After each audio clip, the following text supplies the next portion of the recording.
역사 속의 예수 그리스도는 바로 천사보다 이 땅에 나타났던 많은 사자들보다 더 뛰어나다. 모세보다도 뛰어나고 대제사장보다도 뛰어나다. 그 이유가 뭐죠? 그 이유는 새 언약이기 때문이다. 이 새 언약이신 예수 그리스도에 대하여서 이제 8장부터 계속 묵상하고 있는데요.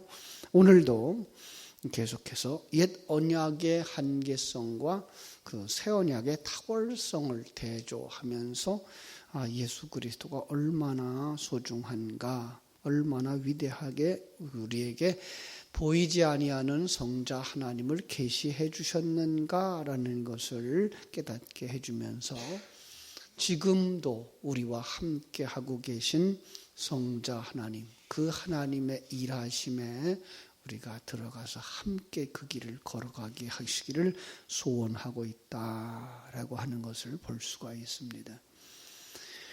세상에 오신 예수 그리스도는 23절로 26절 이렇게 말하죠. 그러므로 하늘에 있는 것들의 모형은 이런 것들로서, 그러나 이 땅에 지금 계시하고 있는 것들이 다 뭐라고요? 하늘에 있는 것들을 계시하는 계시의 도구들이라고 묘사하고 있는 거예요. 자, 그런데 하늘에 있는 것들은 정결하게 할 필요가 없지만 이 땅에 있는 것들은 정결하게 할 필요가 있었다라는 거예요. 정결하게 한다고 하는 의미가 뭘까요? 이 카다로스라는 단어를 썼는데 흠없게 하는 이라는 단어가 들어가 있어요. 그 흠없게, 그러니까 흠과 티가 없다라는 말을 하고 있는데요. 흠이란 말을 뭐라 그러죠? 흠이라고 하는 건 태어날 때부터 장애가 있는 걸 흠이라 그래요. 태어날 때부터 가지고 있는 죄를 말하고 있는 거죠. 그리고 거기서 발생되어지는 죄를 티라고 말하고 있어요. 그래서 흠과 티가 없다라고 하는 것은 완벽하고 완전하고 하나님의 뜻에 합당한 자라고 하는 거예요. 그렇습니다. 그런데 그러면 이 땅에서 정결 의식을 행하는 그 동물의 피를 바르고 뿌리고 제사하는 것으로서 그들에게 정말 흠과 티가 없어졌을까요? 이 부분은 우리가 정말 의문을 가지고 보아야 되는 거죠. 그들은 그렇게 된다라고 생각을 했어요. 그게 다 상징적인 건데 불구하고 그 상징의 의미를 깊이 깨달아 알기보다는 그냥 그렇게 했어요. 제물을 잡아다가 제단에 드려고 또 제물의 피를 가져다가 뿌리는 그런 과정을 통해서 정결해진다라고 생각을 하고 있었던 거죠. 실제로 그것들이 바로 성자 하나님이 우리를 위하여 어떤 일을 행하고 계신 건가를 깨달아 알기보다는 그냥 그 행위를 하는 걸로 만족했던 것이죠. 안타까운 거죠. 이 부분에 있어서는 오늘날 우리들의 신앙생활도 마찬가지예요. 우리들의 신앙생활도 예배당에 와서 앉았다가 가는 것으로서 난 예배를 드렸어라고 생각하고 있다 그러면 그것도 잘못 가고 있는 거거든요. 근데 이제 그 부분에 대한 이해들이 너무나 없어가지고 우리는 이 땅에서 그렇게 살아가요. 예수가 죽었기 때문에 예수님을 믿기만 하면 구원. 믿는다는 게 뭐예요? 이거 생각 못해요. 그래서 정말 보이지 아니하는 그 하나님을, 그 하나님과 함께하는 삶을 누리는 자리까지 들어가야 되는데 우리 그 부분에 대한 이해가 너무 적어요. 그래서 그냥 예수 믿으면 된다라는 생각을 가지고 있는 거죠. 네, 믿으면 돼요. 그런데 그 믿는다는 말이 무엇이며 믿는다는 행위가 무엇인가를 우리는 잃어버리고 소홀히 여기고 살아갈 때가 많은 거죠.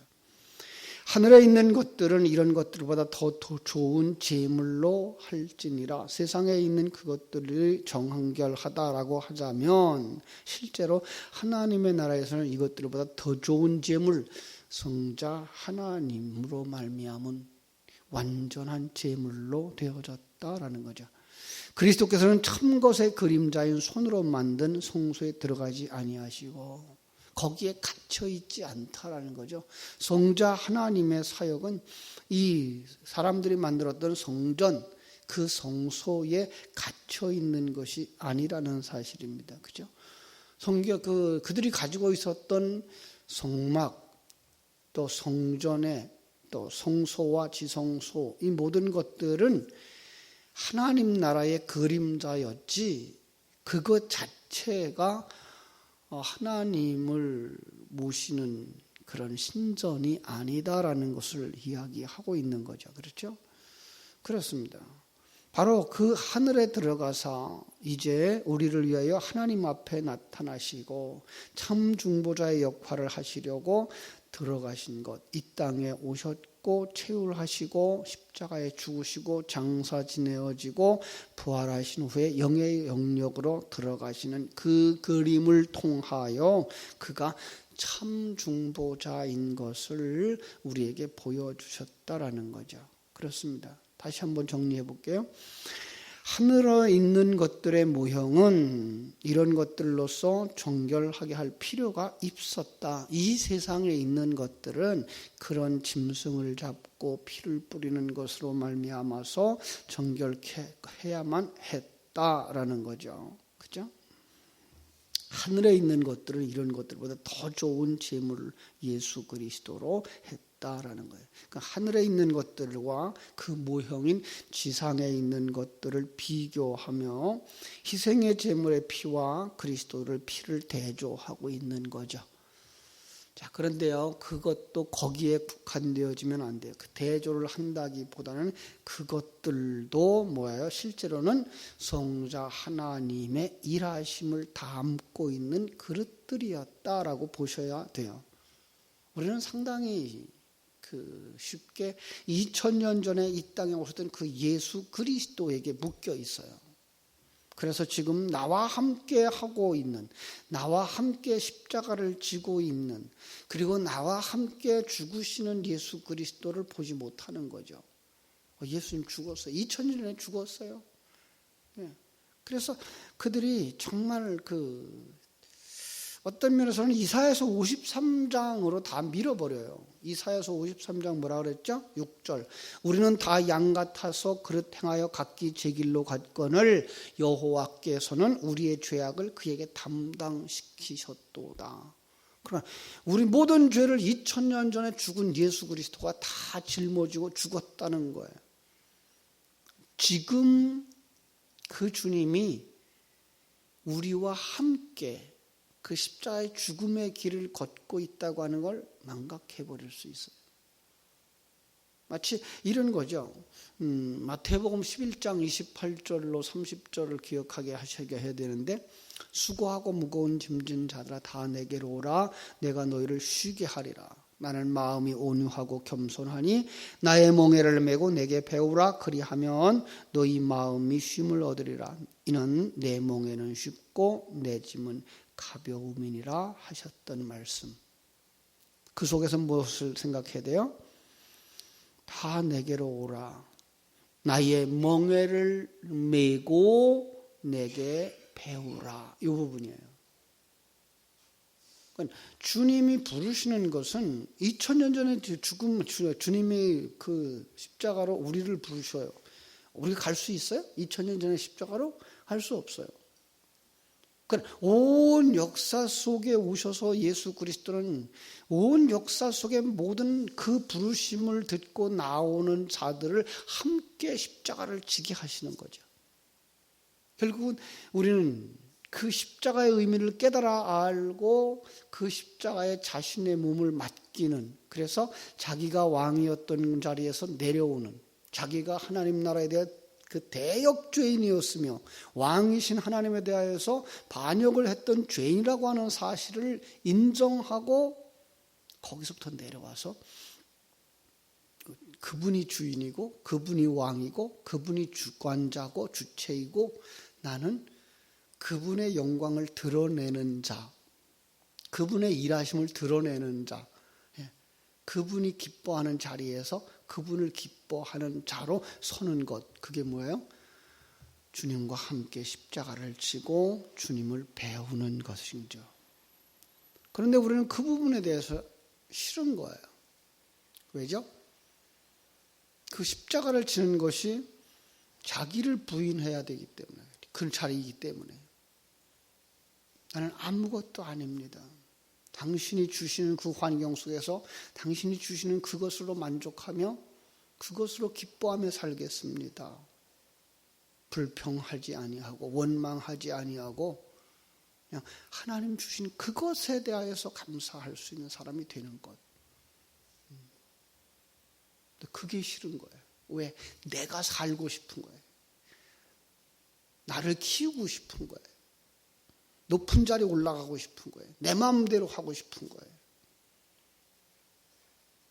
참 이 부분을 우리가 내려놓지를 못하는 거예요. 그래서 그걸 갖다가 저는 뭐라 그래요? 세상적인 가치관, 세상적인 관점, 그리고 경쟁 구조 이렇게 말하고 있는 거죠.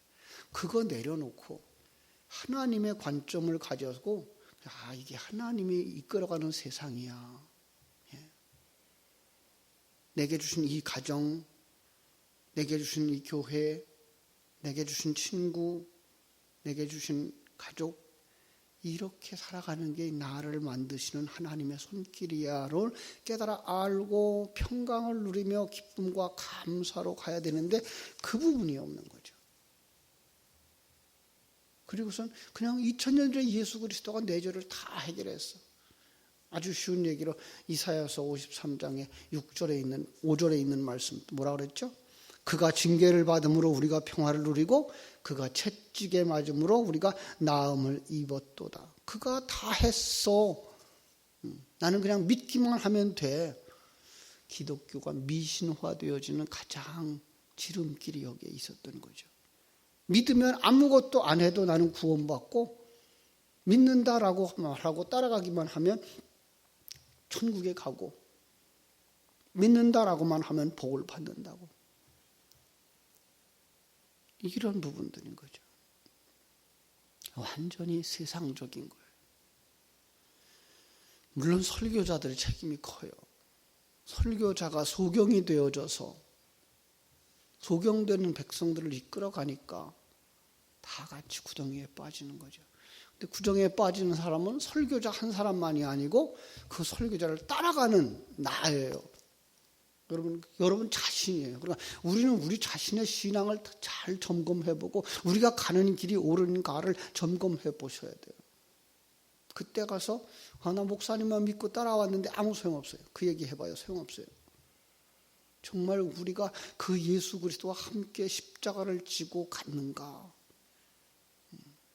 정말 예수 그리스도를 주인으로 모시고 그분이 주시는 환경을 좋다고 말하면서 우리가 살아야 될 시간과 공간 세계가 영원한 것이 아니기 때문에 우리는 서로 부닥치면서 만들어져 가고 있는 현장이라고 하는 사실을 깨달아 알고 나아갈 수 있을까?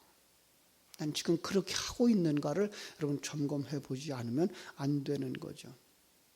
자, 그래서 우리가 여기서 자칫 또 실수하는 부분들이 있죠. 그게 뭐예요? 단번에라는 거죠. 단번에.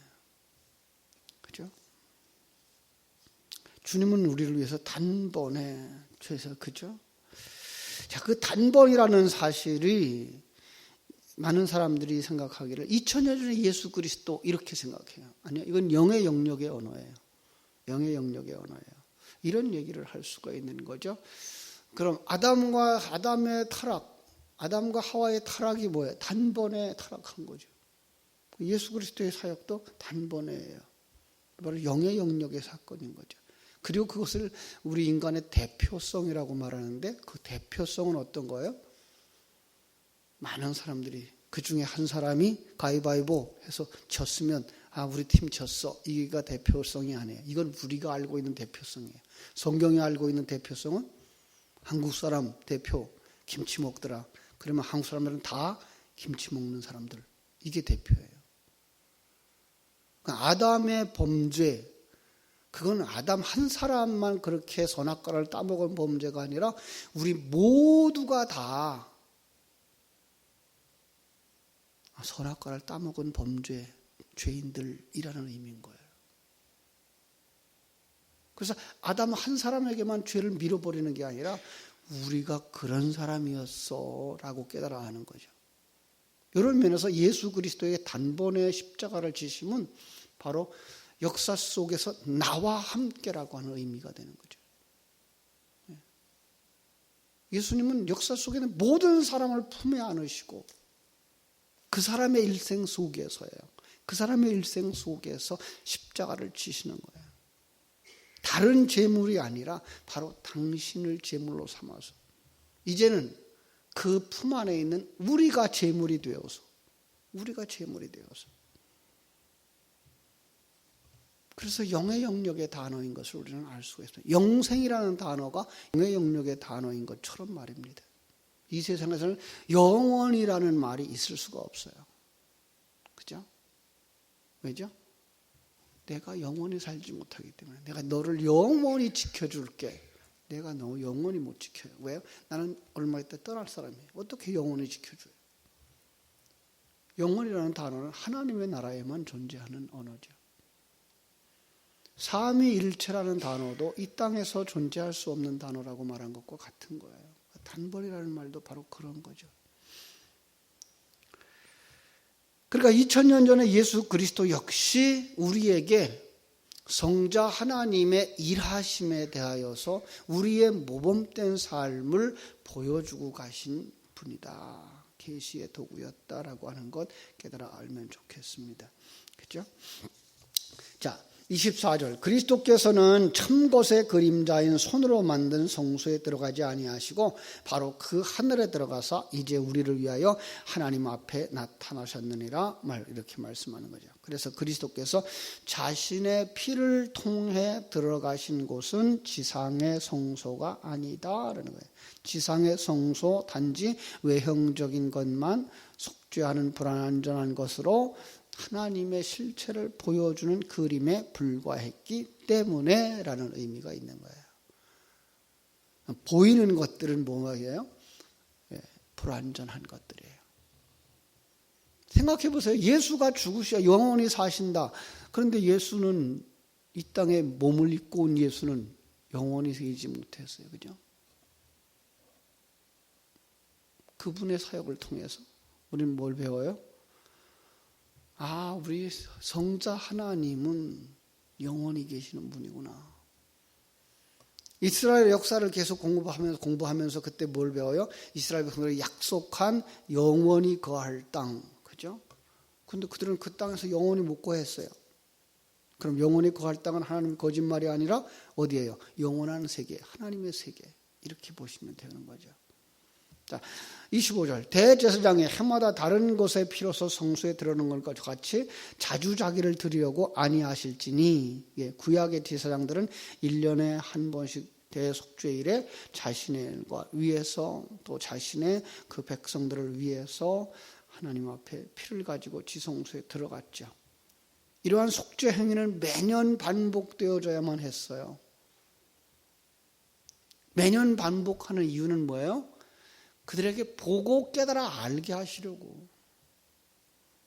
성자 하나님의 희생에 대한 것을 깨달아 알게 해주시려고. 26절 그러면서 뭐하여? 그리하면 그가 세상을 창조한 때부터 자주 고난을 받았어야 할 것이로되 이제 자기를 단번에 제물로 드려 죄를 없이 하시려고 세상 끝에 나타나셨느니라. 그렇죠? 만약에 예수도 그 제사장들처럼 이 땅에서 여러 번 그 제물을 드려야 한다고 하는 것처럼 생각한다면 예수도 여러 번 죽었어야 할 것이다 라는 얘기죠. 그런데 예수는 여러 번 죽는 분이 아니죠. 왜요? 그분은 영원하신 하나님이에요. 하나님은 한 번 죽는 것으로 만족하죠. 그 죽는다는 이야기조차가 어떤 거예요? 이 시간 세상에 내려오심, 우리와 하나 되어져서 자기 부인의 길로 우리를 인도하심. 과거에는 그게 뭘로만 보여줬어요? 대제사장의 사역. 대제사장들은 한 사람이 죽으면 그 다음 사람이 또 그 일을 해야 되고, 그들에게 드리는 제물은 한 번 드리고 또 드리고 또 드려야 되는데, 이런 것들이 예수로 말미암아서 우리에게 알게 되어졌어요. 성자 하나님은 한 번 드리는 걸로 끝나는구나. 그리고 그 다음부터는 다시 제사를 드리지 않게 했어요. 그래서 예수님이 단번에 제물이 되신 것을 예표로 보여주고 하기에 완벽했던 분이 예수로 이 땅에 오셨던 성자 하나님의 사역이었어요. 지금은 그 사역을 모든 사람들에게 다 동일하게 역사하는 능력이란다 라고 보여주시기 위해서 오셨던 예수라는 걸 알게 되고, 지금 예수님과 함께 십자가의 길을 걸으며 자신을 제물로 드리는 자들의 삶을 살게 하시는 거예요. 그래서 27절은 이렇게 말할 수 있는 거예요. 한 번 죽는 것은 사람에게 정하신 것이요 그 후에는 심판이 있으리니 이와 같이 그리스도도 많은 사람의 죄를 담당하시려고 단번에 들이신 바 되셨고, 구원에 이르게 하기 위하여 죄와 상관없이 자기를 바라는 자들에게 두 번째 나타나시느니라. 많은 사람들이 이 예수 그리스도의 완전한 사역을 위해서 두 번째 나타나심에 대하여서 예수님이 이후에 어느 때에 다시 올 거야 라고 생각하는 경우가 왕왕 있어요. 실제로 예수님의 두 번째 오심은요, 첫 번째 오심은 언제 오셨어요? 2000년 전에. 두 번째 오심은 여러분과 내 안에 오시는 거예요. 예수님은 이미 여러분과 내 안에 오셔서 여러분과 나를 온전히 완성시키면 우리를 영원히 하나님 나라로 들어가게 하시는 거예요. 이게 완전한 거예요. 그러니까 우리가 깨달아야 되는 건 어떤 거예요?